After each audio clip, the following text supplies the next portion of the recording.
Hello students, आज हम class 5th की सोशल स्टडीज़ की बुक आर वर्ल्ड का चैप्टर 5 ओशंस महासागर के बारे में पढ़ेंगे। इसकी वर्कशीट को सॉल्व करेंगे। तो चलिए बच्चों शुरू करते हैं।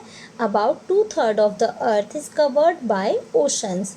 अर्थ का 2/3 जो हिस्सा है, 2/3 पार्ट है, वो ओशन से घिरा हुआ है। Due to this reason the earth appears a blue ball when seen from the space. और इसी कारण से जब स्पेस से अर्थ को देखा जाता है तो ये ब्लू कलर की बॉल की तरह दिखाई देती है।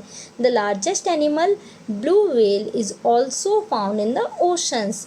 और पृथ्वी का लार्जेस्ट एनिमल जो है वो है ब्लू व्हेल, वो ओशन में पाया जाता है। ठीक है, ओशन में पाई जाती हैं ब्लू व्हेल्स। और the water of the oceans is saline. और यहाँ का पानी कैसा है? खारा है। It contains 3% salt. इसमें 3% नमक है। There are 5 oceans on earth. और पृथ्वी पर 5 महासागर हैं। 5 ओशंस हैं। क्वेश्चन 1 है, in the following question mark tick the correct answer. आपको करेक्ट आंसर पर टिक लगाना है। फर्स्ट है, our earth is visible from space. हमारी पृथ्वी जो है वो स्पेस से कैसी दिखाई देती है? Yes, blue ball.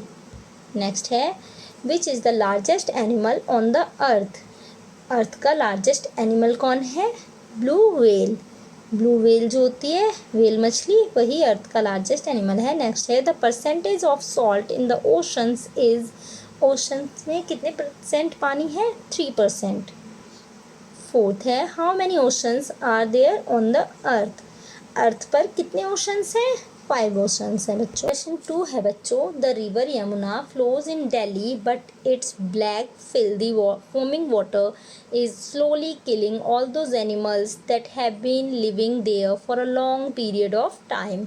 बच्चों, यमुना रिवर दिल्ली में बहती है, लेकिन इसका जो ब्लैक झाग वाला पानी है वो धीरे धीरे उसमें रहने वाले एनिमल्स को मार रहा है, जिसकी वजह से बहुत सारे एनिमल्स मर रहे हैं बहुत लंबे समय से।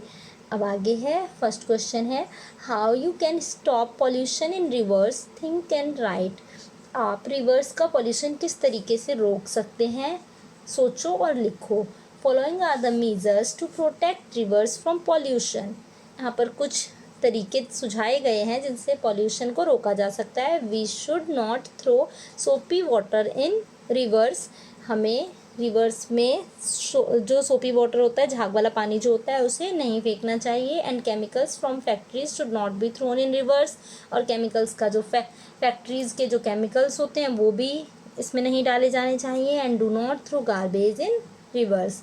और रिवर्स में कूड़ा कचरा भी नहीं फेंकना चाहिए। नेक्स्ट है, how pollution in river causes sea water to get polluted, think and write. बच्चों, जो नदियों का पॉल्यूशन होता है उसकी वजह से जो सी वाटर होता है, समुद्र का पानी, वो भी पॉल्यूटेड हो जाता है। किस तरह से? तो आंसर है, when the polluted water of the rivers reaches the sea it is also pollutes the sea water. जब रिवर का पॉल्यूटेड पानी समुद्र में पहुंचता है तो समुद्र का साफ पानी भी पॉल्यूटेड हो जाता है। नेक्स्ट है बच्चों, third question, how oceans get polluted, how it impacts our life, think and write. बच्चों, ओशंस कैसे पॉल्यूटेड हो जाते हैं, समुद्र कैसे पॉल्यूटेड हो जाते हैं, महासागर जो होते हैं, और इसका इम्पैक्ट हमारी लाइफ पर क्या पड़ता है। The tankers which are being sent to other countries get damaged accidentally, then their oil spills over the ocean water, thus polluting it. It adversely affect our lives because when the ocean evaporates and poisonous part of oil enters far and wide in clouds, when it rain, then pollution spreads। क्या होता है बच्चों, जो oil tankers होते हैं, oil से भरे हुए टैंकर्स होते हैं, जब उन्हें एक कंट्री से दूसरी कंट्री में भेजा जाता है तो कभी कभार वो एक्सीडेंटली डैमेज्ड हो जाते हैं। तो जो उनका ऑयल होता है वो ओशन वाटर पर फैल जाता है, पूरे में एक लेयर बन जाती है ऊपर, और इससे क्या होता है, वो पॉल्यूटेड हो जाता है। और इससे हमारी लाइफ पर भी बहुत इफ़ेक्ट पड़ता है, क्योंकि इससे क्या होता है, जब ओशंस का पानी एवोपरेट होता है तो वो जो उसका पॉइजनस पार्ट होता है वो क्लाउड्स में चला जाता है, और जब ये बादल कहीं पर भी बारिश करते हैं तो वहाँ पर पॉल्यूशन फैल जाता है।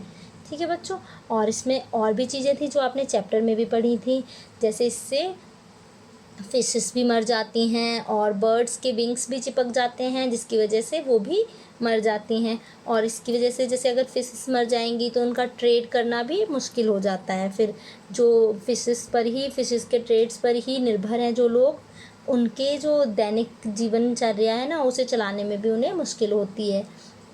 अब आगे है question 3, answer the following questions. Do we get any resource from the ocean, write down the names of resources found in the oceans.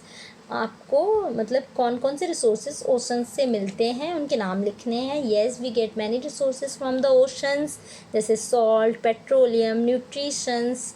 ठीक है।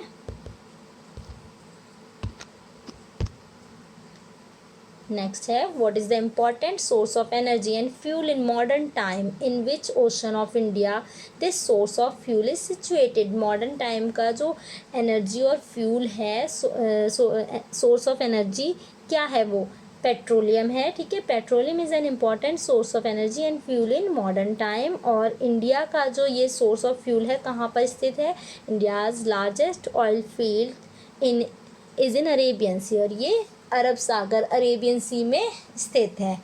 नेक्स्ट है question 4, match the following. Matching करनी है। The world's deepest tunnel, world की सबसे गहरी सुरंग कहाँ पर है, किस देश में है, France. The world's largest evergreen forest, world का लार्जेस्ट एवरग्रीन फॉरेस्ट कहाँ पर है, साउथ अमेरिका में है। The biggest coral rock Australia में है। The world's highest mountain peak, yes, Mount Everest जो है वो नेपाल में है। द वर्ल्ड्स कोल्डेस्ट प्लेस है अंटार्कटिका। ओके बच्चों। क्वेश्चन 5 है, when the sun shines over the ocean millions of litre of water evaporate to form clouds, this water falls back on the earth in the form of rain और snow. Rivers and streams carry water back into the ocean and this way the water cycle is formed। देखिए बच्चों, जब सूरज चमकता है oceans के ऊपर तो millions of litre of water जो होता है वो एवोपरेट हो जाता है, जैसे कि आप इस चित्र में देख पा रहे हैं। ओशंस हैं ये और सन की जो रेज हैं वो इस पर पड़ रही हैं, तो एवोपरेट हो रहा है, एवोपरेशन होता हुआ दिखाई दे रहा है। फिर ऊपर ये क्लाउड फॉर्म करता है इस तरीके से, और फिर यही क्लाउड जब बारिश करते हैं इसी पानी को मतलब वापस देते हैं, बारिश रेन और स्नो के रूप में। देख रहे हैं आप पहाड़ों के ऊपर स्नो गिर रही है और यहाँ पर रेन भी दिखाई हुई है। इस तरीके से ये वापस आ जाता है और फिर पहाड़ों पर से जो नदी निकलती है, रिवर दिखाई दे रही है, और फिर ये रिवर उसी पानी को ओशंस में वापस लेकर चली जाती है। और ये कुछ पानी का हिस्सा जो है वो भी अंडरग्राउंड चला जाता है, मतलब ज़मीन के अंदर चला जाता है, लेकिन वो पानी भी नीचे नीचे से अंडरग्राउंड तरीके से ही ओशंस में पहुंच जाता है। समझ गए। तो आपको एक वाटर साइकिल बनानी है, जैसे मैंने यहाँ पर बनाई है, तो इस तरीके से आपको भी बनानी होगी। ठीक है बच्चों, थैंक यू।